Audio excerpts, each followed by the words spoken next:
मैं हूँ डिम्पल और आप सुन रहे हैं माई लिटिल वाइफी। आइए जानते हैं इस कहानी के बारे में। एक तो लग गई, ऊपर से इनकी डांट भी खाओ। वो खींचती हुई बोली और अपनी टी शर्ट उठाकर कमर सहलाने लगी। गिरने की वजह से उसे कमर पर चोट आ गई थी। वो अभी खुद में ही बटबटा ही रही थी कि किसी ने उसकी कमर पर आइस पैक रखा। आरोही की नजरें आईने में से ही शौर्य पर गई, जिसका पूरा ध्यान आइस पैक लगाने में था। अब क्यों आए हैं? छोड़िए।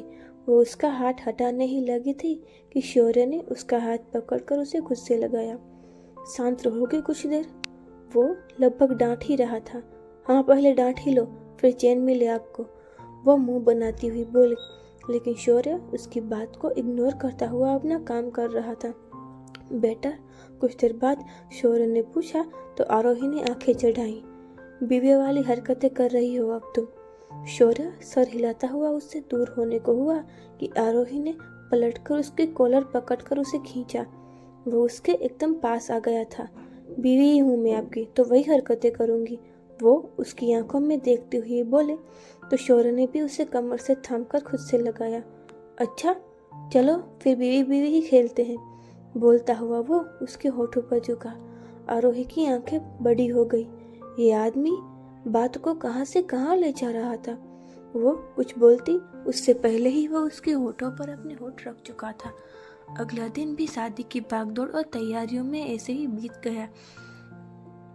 जल्दी ही रस्म के बाद अब मेहंदी थी। सारी औरतें मेहंदी लगवा रही थी। रिद्धि की ब्राइडल मेहंदी लग रही थी। आरोही उसके पास बैठी उसे खिला रही थी। आरो, तू भी लगवा ले मेहंदी, रिद्धि बोली। हाँ, बस तुझे खिला दो फिर लगवाती हूँ, वो निवाला उसके मुंह में देती हुई बोली। उसे खिलाकर अब उसने प्लेट साइड में रखी और हेड वॉश करती हुई मेहंदी लगवाने बैठ गई। अभी कुछ देर ही हुई थी कि विराट आता हुआ बोला, आरोही, खाना खाया तुमने? नहीं, अभी नहीं, बाद में खाती हूँ, वो बोली। तो विराट अब किचन में चला गया। कुछ देर बाद ही वो प्लेट में खाना सर्व करके आया। लाओ, मैं खिलाता हूँ, वो उसके पास बैठता हुआ बोला। हाँ प्लीज, भूख लगी है बहुत, वो बोली। तो विराट ने अब निवाला उसकी ओर बढ़ाया और उसे खिलाने लगा। शौर्य अब ऑफिस से आया। आते ही उसकी नजरें आरोही पर विराट पर गई। दोनों किसी बात पर हंस रहे थे और साथ ही विराट उसे खिला भी रहा था। शौर्य उनको घूरता हुआ ही अंदर आया। आरोही का ध्यान साथ साथ अपनी मेहंदी पर भी था, लेकिन विराट को जल्दी ही अपने ऊपर किसी का घूरना महसूस हो गया था। उसने जल्दी ही उधर उधर देखा। शौर्य को देखते ही वो कुछ ठीक था। भाभी देखो, आपका पति जल्लाद बन रहा है, मैं तो गया अब, वो डरा हुआ ही बोला। लेकिन आरोही ने भी शौर्य को उसी तरह से घूरा। वो अब भी उन दोनों को ही ऐसे ही घूर रहा था। क्या है, आपको भी मेहंदी लगवानी है? आरोही चिढ़े हुए ही बोली। लेकिन उसके बोलने पर शौर्य ने अपनी नजरें सामने कर ली और सर हिलाता हुआ ऊपर चला गया। भाभी यार, बड़ी डेयरिंग हो, विराट अपने सीने पर हाथ रखकर बोला। अब जल्दी जल्दी खिलाओ तो ऊपर जाकर लड़ूं मैं, वो बोली। तो उसकी बात पर विराट और मेहंदी वाली दोनों ही हंसने लगे।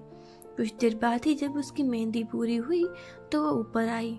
कमरे के बाहर आकर उसने ऊपर देखकर हाथ जोड़े। भगवान, इस रावण से बचाना मुझे, बोलकर उसने अपने जोड़े हुए हाथ सर से लगाए और दरवाजे को धक्का देकर अंदर आई। आते ही उसकी आंखें कुछ हैरानी से फैली। शर्म वरम नहीं आती है आपको? अभी कोई और आता तो? अंदर शौर्य सिर्फ अपनी शॉर्ट्स में खड़ा था। उसे एक नज़र देख वो वापस अपने फोन में कुछ करने लगा। खुद को इग्नोर होता महसूस कर आरोही चलकर उसके पास आई और उसके हाथ से मोबाइल छीनने को हुई कि अपनी मेहंदी देख वो रुक गई और उसे घूरती हुई बोली, अभी भी शर्म नहीं आ रही है? जाइए कपड़े पहनिए, वो उस पर चिल्लाती हुई बोली। लेकिन शौर्य ने कुछ रिएक्ट नहीं किया, बस अपना काम करता रहा। आपकी तो, वो आगे बोलती उससे पहले ही शौर्य ने उसे कमर से पकड़कर खींचा। मुश्किल से उसने अपने मेहंदी वाले हाथ बचाए। छोड़िए, बेशर्म कहीं के, वो उससे दूर होती हुई बोली। लेकिन शौर्य ने उसे खुद से सटा लिया। ऐसा भी क्या कर दिया? वो अपना चेहरा उसके गर्दन के पास ले जाता हुआ बोला। आरोही की आंखें बंद हो गई। शौर्य, वो बोली। अपना नाम सुन वो उससे हल्का दूर हुआ। उसकी बंद आंखें देख चेहरे पर हल्की मुस्कान आ गई। आगे बढ़कर उसने उसके माथे को चूम लिया। आज शादी थी। कामों और रस्मों में शाम कब हुई पता ही नहीं चला। अपना कुर्ता ठीक करता हुआ शौर्य क्लोजेट से बाहर आया। सामने देख उसकी आंखें उस नज़ारे को ही देखती रह गई। सामने आरोही ड्रेसिंग के सामने रेडी हो रही थी। रानी कलर के लहंगे में स्लीवलेस ब्लाउज और दुपट्टे के साथ वो कहर ढा रही थी। वो एकटक उसे ही देख रहा था।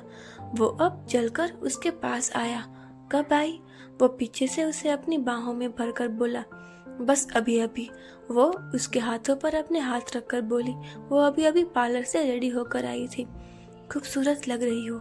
वो उसके गर्दन से अपना चेहरा लगाते हुए बोला, अच्छा। वो उसकी ओर घूमकर उसके कुर्ते के बटन बंद करने लगी।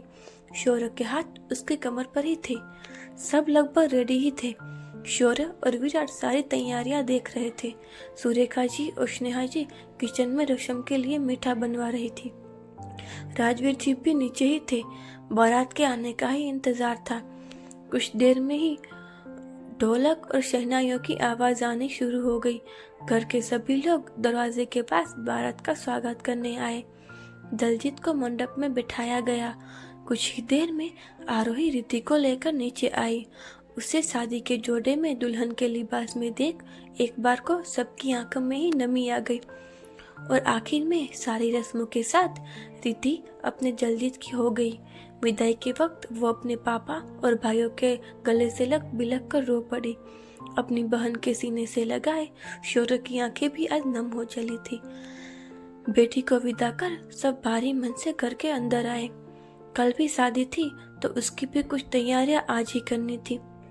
इन सब के बीच आरोही अपने कमरे में जा चुकी थी।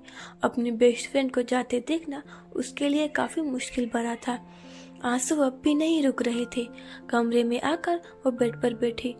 एकाएक सारी यादें आंखों के सामने आई। इस घर में तो वो बाद में आई। उससे पहले से ही वो रिद्धि को जानती थी। सुख दुख के बहुत सारे पल दोनों ने साथ में बिताए थे। शौर्य जैसे ही कमरे में आया उसे देखकर वो उसके सीने से लग गई। उसका रोना अब भी जारी था। Please stop crying. कुछ पल बाद वो उससे अलग होते हुए बोला। आवाज उसकी भी कुछ भारी सी ही हो चुकी थी। उसका चेहरा अपने हाथों में लेकर उसने उसके आंसू पोंछे। दोनों के ही आंखों में नमी थी। शौर्य ने आगे बढ़कर उसका माथा चूम लिया। कुछ देर बाद ही दोनों चेंज करके नीचे आए। कल के लिए कुछ तैयारियां कर सब डिनर के लिए बैठे। किसी का भी खाने का मन नहीं था, लेकिन सुरेखा जी के कहने पर सबने थोड़ा बहुत खाया और आराम करने अपने अपने कमरों में चले गए। अगली सुबह सब रेडी थे। कुछ ही देर में बारात निकलने वाली थी।